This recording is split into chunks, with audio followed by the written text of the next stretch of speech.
جديده بالنسبه لي. بغيت نشكر اولا حسن بركه البطل ديالنا، بغيت نشكر جميع الناس اللي مشاركين. والصراحه انا من الناس اللي كيعجبوني التحديات، ديما كنحاول سواء تسلق جبال ولا نجرب شي اكتيفيتي جديده.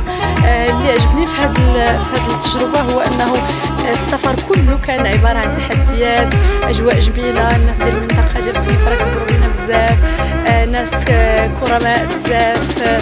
فهذه التجربه غتبقى راسخه في عقلي مدى حياتي، وان شاء الله كنتسناو باقي ان شاء الله لي 100 متر في العشيه، وكنتمنى الحظ يكون في الطريق ان شاء الله. انا من مدينه الرباط، وهذه ثالث مره غادي نشارك من بعد النسخه الثانيه في 2019 و2023، وهذه النسخه السابعه ديال اي سويم ان ماروكو.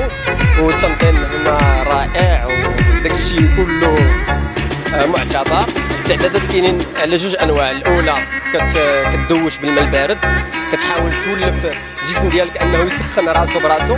والثانيه هي كنعوم في البيسين اللي هي على برا ديكوفيرت، اللي درجه الحراره ديالها كتكون ما بين 15 حتى ل 14. Je suis russe, je m'appelle Vladimir, je viens de Serbie, et représentant Serbie ici. Ici c'est magnifique, c'est extraordinaire, organisation au niveau top, je dois dire. Merci à Maroc, merci pour tous, merci pour organisateurs. C'était pour moi la première fois ici au Maroc et je suis très ravi d'être ici, nager, et de voir le peuple, avoir des bons sentiments et je suis très très heureux. Okay, so it's my first time here, first time in Morocco, first time in the ice swim in Morocco, and it's amazing.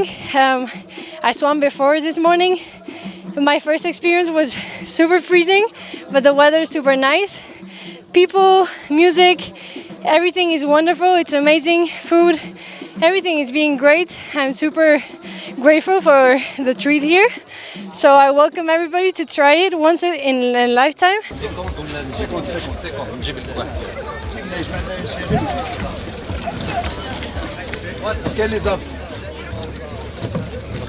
كنظموا النسخه السابعه ديال اي سويمين موروكو هنا في اقلمه مزكزه منطقه خنيفره. كنشكر السلطات اللي كيوقفوا معنا، و دونك المشاركين جاوا من 8 دول، دونك كاين 100 المشارك تقريبا. والحمد لله بداو مع التودونس، دابا عاموا 1000 متر 500 250، ودابا هذا العام زدنا واحد المسبح في البحيره باش يقدروا يعوموا 50 و100. وهذا الشيء اللي كاين، حنا فرحانين بزاف باننا كنقدموا هذا السباق في المياه الجليديه للاجانب اللي كيجيو والسياح اللي كيجيو، وحتى المغاربه اللي كيمارسوا هذه الرياضه.